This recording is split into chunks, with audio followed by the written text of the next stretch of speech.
សំបេះដូងខ្ញុំយកទៅថែនាងមកផ្ដាំសារភាពធ្លាប់មានស្នេហ៍កន្លងតែនាងបានដាច់គ្នាពីគេនោះហើយឈប់ទាំងតោរឿងកន្លងខ្ញុំស្ដាប់មិនប្រកាន់នៅថ្ងៃនេះនាងធ្វើឲ្យខ្ញុំឈឺចាប់ខ្លាំងស្រឡាំងកាំងហើយមិនមែនជាការប្រច័ណ្ឌគឺជាការហួសចិត្តពេកដែរអ្នកនៅតែពាក់ព័ន្ធមិនច្រឡំអ្នកនៅពាក់ព័ន្ធគេខ្ញុំមិនយល់ហេតុអ្វីអ្នកក៏ហងខ្ញុំមិនយល់ហេតុអ្វីអ្នកទៅជួបគេអ្នកមិនមែនជាតួកុនមិនសមជាសំដែងទេអ្នកជួបគេជាហេតុខ្ញុំឆ្ងល់ណាស់ខ្ញុំមិនយល់ការស្រឡាញ់អ្នកជាអ្វីស្នេហ៍ពាក់ក្តីឬជានៃស្នេហ៍បោកប្រាំងកុំខ្សឹបខ្សៀវលួចលាក់លៀងបើការពិតអាចប្រកាន់ថាបោកប្រាំងខ្ញុំអូខេដើរចេញហេតុអ្វីអ្នក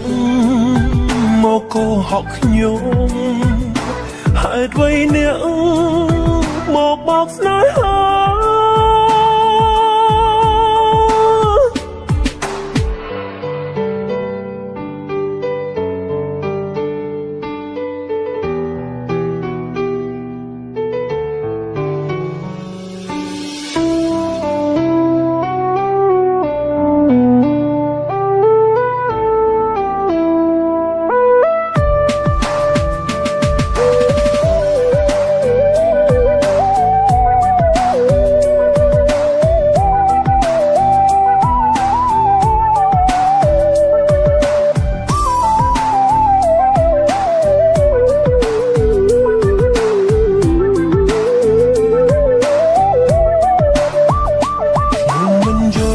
ហេតុអ្វីនាងក៏ហងខ្ញុំ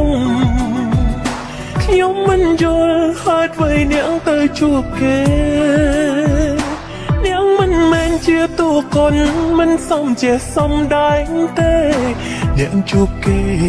ជាហេតុខ្ញុំឆ្ងល់ណាស់ខ្ញុំមិនយល់ការស្រឡាញ់អ្នកជាអ្វីស្នេហ៍ពាក់ក្តីឬជានៃស្នេហ៍បោកប្រាំងកុំខ្សឹបខ្សៀវលួចលាក់លៀងបើការពិតអាចប្រកាន់ថាបោកប្រាំងខ្ញុំអូខេដើរចេញ